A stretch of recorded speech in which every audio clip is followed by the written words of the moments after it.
ఇప్పుడు దుగ్గిరాల సమాచారాన్ని వీక్షిద్దాం.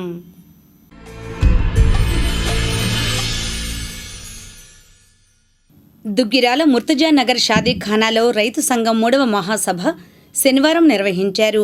తొలుత రైతు సంఘం జెండాను ముఖ్య అతిథిగా హాజరైన జిల్లా రైతు సంఘం అధ్యక్షులు జొన్న శివశంకర్ ఆవిష్కరించారు. మండల రైతు సంఘం నూతన అధ్యక్షులుగా నడుగుదిరి యోగేశ్వరరావు, కార్యదర్శిగా యార్లగడ్డ బ్రహ్మేశ్వరరావులను ఎన్నుకున్నారు. అదేవిధంగా 15 మంది కమిటీ సభ్యులను నియమించారు. ఇంకా ఈ కార్యక్రమంలో రైతు సంఘం నాయకులు మొలక శివసాంబిరెడ్డి, ఈమని అప్పారావు, జట్టి బాలరాజు, మన్నవ నాగమల్లేశ్వరరావు, ఏమినేని స్టాలిన్, ఆంజనేయులు, సుబ్బారావు, ఏడుకొండలు, సాంబశివరావు, శ్రీనివాసరావు, మరియదాసు, అద్దంకి పాములు రైతులు పాల్గొన్నారు. ఈ సందర్భంగా వారు మాట్లాడారు. డిమాండ్ చేస్తూ 27వ తేదీన సిసిఎల్ ఆఫీస్ వద్ద ధర్నా కార్యక్రమం నిర్వహిస్తా ఉన్నాం. దీనిలో పేదలు, దళితులు పెద్ద ఎత్తున పాల్గొనాలని చెప్పేసి మేము విజ్ఞప్తి చేస్తా ఉన్నాం. రాష్ట్రంలో 58 లక్షల ఎకరాల భూమి పేదలకు అసైన్ చేసినటువంటి భూమి ఉంది. విభజిత ఆంధ్రప్రదేశ్లో సుమారు 38 లక్షల ఎకరాల భూమి పేదలకు, దళితులకు అసైన్ చేసినటువంటి భూమి ఉంది. ఈ భూమి మొత్తాన్ని కార్పొరేట్లకు, పెత్తందారులకు కట్టబెట్టేదానికోసం పేదలకి అండగా ఉన్నటువంటి 19/77 చట్టం ఏదైతే ఉందో ఆ చట్టాన్ని సవరిస్తూ రాష్ట్ర ప్రభుత్వం తీర్మానం చేసింది. ఇది దుర్మార్గమైన చర్య. ఇది పేదలకు ఇబ్బందికరమైనది.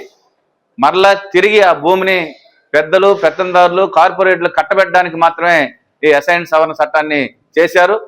దీన్ని వెంటనే ఉపసంహరించుకోవాలని చెప్పేసి కోరుతూ ఈ నెల 27వ తేదీన మంగళగిరిలోని సిసిఎల్ ఆఫీస్ వద్ద ధర్నా కార్యక్రమం నిర్వహిస్తా ఉన్నాం. అలాగే ఈ విషయంలో వేలాది మంది లంక భూములు ఉన్నటువంటి పేదలు సాగు చేసినటువంటి భూమికి పట్టాలు ఇవ్వలేదు. అలాగే అనేక మంది పేదలకి ఇళ్ల స్థలాలకు సంబంధించి పట్టాలు ఇవ్వనటువంటి పరిస్థితి ఉంది. వాళ్ళందరికీ కూడా సాగు భూములకి పట్టాలు ఇవ్వాలని చెప్పని, ఇళ్ల స్థలాలకి పట్టాలు ఇవ్వాలని చెప్పేసి డిమాండ్ చేస్తూ ఈ నెల 27వ తేదీన సిసిఎల్ ఆఫీస్ వద్ద జరిగినటువంటి ధర్నా కార్యక్రమంలో పేదలందరూ కూడా పాల్గొనాలని చెప్పేసి మేము విజ్ఞప్తి చేస్తా ఉన్నాం. నా పేరు రావు, ఆంధ్రప్రదేశ్ వ్యవసాయ కార్మిక సంఘం జిల్లా కార్యదర్శి. ఈ నెల 27వ తేదీన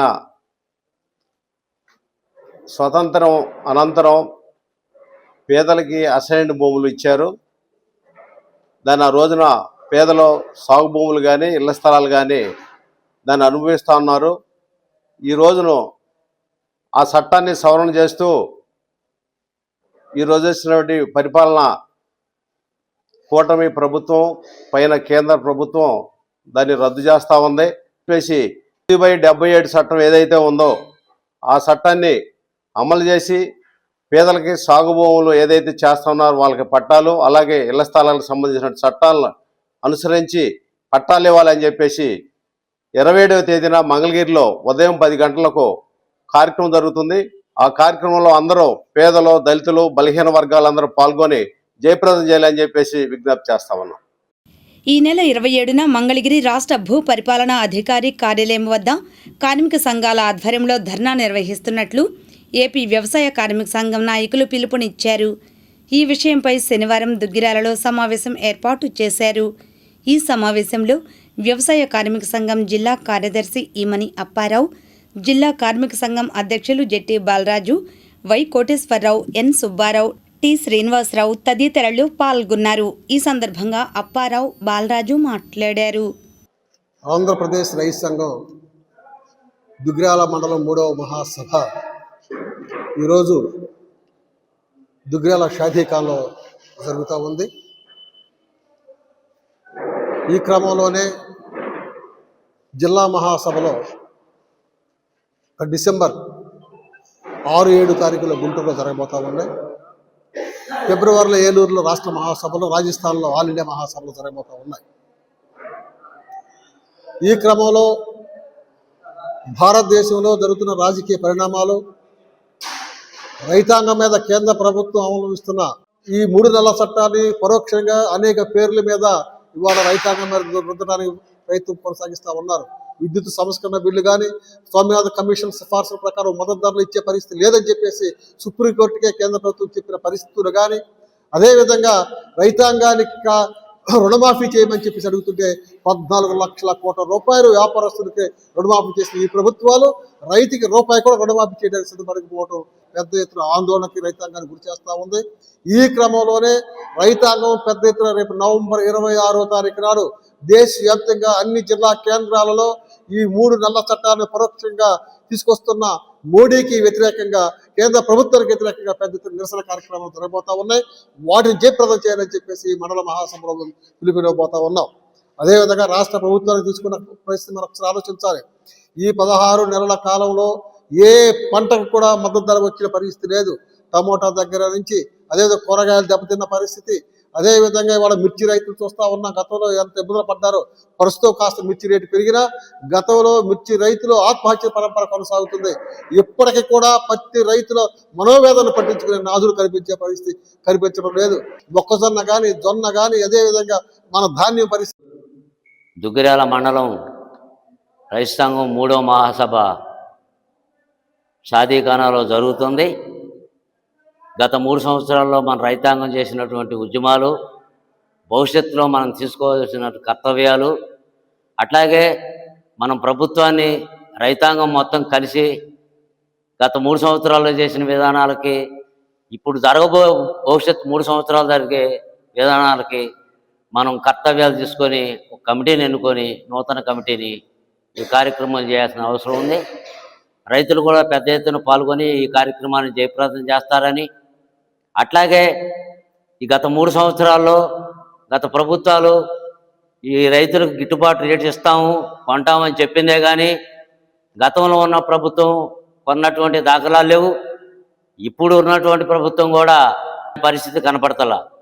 గతంలో నావస్తిగా ఏదో వచ్చినటువంటి అకాల వర్షాలకి 1కి 2 సార్లు ఎదబెట్టుకోవాల్సిన పరిస్థితి వచ్చింది. ఎదుర్కొని ఎట్లా కొట్ట మళ్ళీ పెట్టారు. పోయిన సంవత్సరం తుఫానుకి కొంత పడిపోయింది. పరిహారం ఇస్తామని చెప్పి గవర్నమెంటు కొన్ని చేలు పడిపోయినాయి. మొత్తం టోటల్గా 3 వంతులు పడిపోతేనే నష్టపరిహారం ఇస్తానని చెబుతుంది. ఇట్లాంటి విధానాలు కూడా మంచి పద్ధతి కాదు. ఏ రకంగా అయితే రైతులు నష్టపోయారో ఆ నష్టపరిహారాన్ని ఇవ్వాల్సిన పరిస్థితిలో ఉంటుందని, ఆ రకంగా చేస్తేనే రైతులకి గిట్టుబాటు జరుగుద్దనే పద్ధతిలో మేము డిమాండ్ చేస్తూ ఉన్నాం. కొనుగోలు కేంద్రాలు తెరిచి రైతులు పండించిన ప్రతి ధాన్యాన్ని కొనాలి.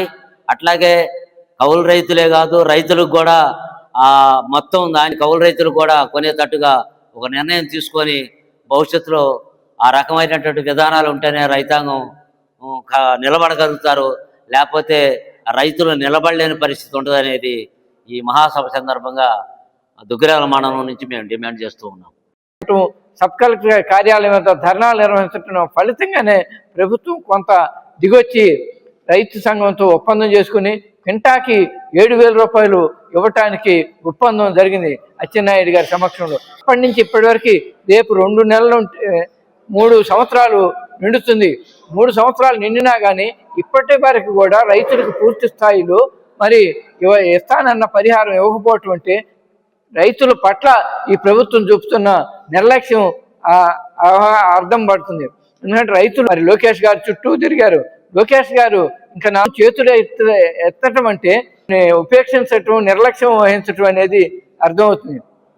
అట్లాగే మరి పెదవడ్లపూడి హై లెవెల్ ఛానల్ దాదాపు 5 మండలాలు 26,000 ఎకరాలకు సంబంధించిన సమస్య.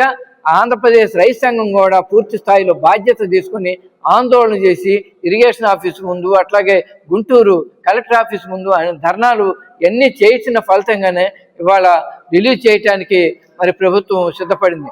అందుకని ఈ సమస్యలన్నిటి మీద, దాంతోపాటు రైతాంగానికి ఇవాళ ధాన్యం సమస్య పెద్ద సమస్యగా ఉంది. ప్రభుత్వం చెప్పేది ఒకటి, చేసేది ఒకటిగా ఉంది. అంటే పూర్తి స్థాయిలో ప్రతి గింజ కూడా కొంటాము అని చెప్పట్లా, టన్నులు మాత్రమే కొంటామని మరి మంత్రి గారు మనోహర్ గారు చెప్పటం అంటే ఇంత ధాన్యం ఏం చేయాలి? వ్యాపారులకి అమ్ముకొని రైతులు నష్టపోవాల్సిన పరిస్థితి ఉంది. అందుకని ప్రభుత్వం 1,792 రూపాయలకి బస్తాకి కొనుగోలు చేస్తామని చెప్పింది.